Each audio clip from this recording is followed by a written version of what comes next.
আলোচনা হয়। শুরুতেই সেনাপ্রধান বিরাজমান সার্বিক পরিস্থিতি ও রাজনৈতিক দলগুলোর সাথে তার আলোচনা সম্পর্কে আমাকে অবহিত করেন। রাজনৈতিক নেতৃবৃন্দও এ সময় তাদের বক্তব্য তুলে ধরেন। সভায় বৈষম্য বিরোধী ছাত্র আন্দোলনের নিহত শহীদদের স্মরণে শোক প্রস্তাব গৃহীত হয়।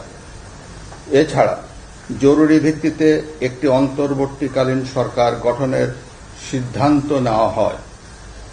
সকল দল ও অংশীজনদের সাথে আলোচনা করে গঠিত অন্তর্বর্তীকালীন সরকার যত দ্রুত সম্ভব নির্বাচনের ব্যবস্থা করবে।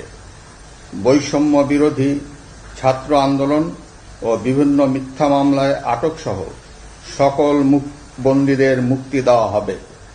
বৈষম্য বিরোধী ছাত্র আন্দোলনের নিহতদের পরিবারদের ক্ষতিপূরণ প্রদান ও আহতদের সুচিকিৎসার প্রয়োজনীয় সকল সহায়তা দেওয়া হবে।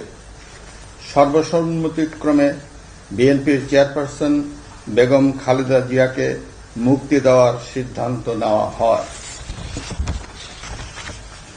প্রিয় দেশবাসী, আমি দেশের আইন শৃঙ্খলা পরিস্থিতি স্বাভাবিক করতে এবং লুপ্তরাজ ও ধ্বংসাত্মক কর্মকাণ্ড বন্ধ করতে রাজনৈতিক দলগুলোর প্রতি আহ্বান জানাচ্ছি। জনগণের জানমাল ও রাষ্ট্রীয় সম্পদ রক্ষায় সশস্ত্র বাহিনীকে কঠোর পদক্ষেপ নেওয়ার নির্দেশ প্রদান করছি। সাম্প্রদায়িক সম্প্রীতি ও সংখ্যালঘুদের নিরাপত্তা নিশ্চিত করতে এবং সরকারি সম্পত্তি রক্ষায় সকলকে এগিয়ে আসার আহ্বান জানাচ্ছি। দেশের অর্থনীতি, প্রশাসন ও শিল্প কল কারখানা চালু রাখার লক্ষ্যে সকলকে কার্যকর ভূমিকা রাখার আহ্বান জানাই। ছাত্র নেতৃবৃন্দ ও শিক্ষকদের সাথে আলোচনা সাপেক্ষে অতি শীঘ্রই শিক্ষা প্রতিষ্ঠানগুলি খুলে দেওয়া হবে। এছাড়া যারা হত্যা ও সহিংসতার সাথে জড়িত নিরপেক্ষ তদন্তের মাধ্যমে তাদেরকে আইনের আওতায় আনা হবে।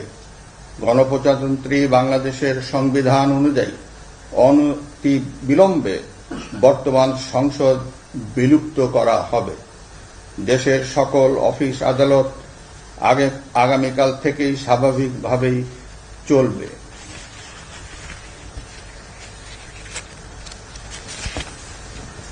প্রিয় দেশবাসী, আসুন আমরা দেশকে বাঁচাতে একযোগে কাজ করি।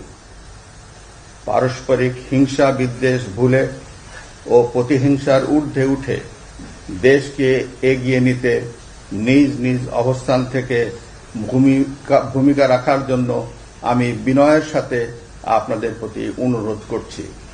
একটি সুন্দর ও সোনালী ভবিষ্যতের প্রত্যাশায় আমরা এগিয়ে যাব ইনশাআল্লাহ।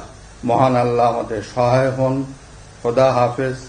বাংলাদেশ চিরজীবী হোক।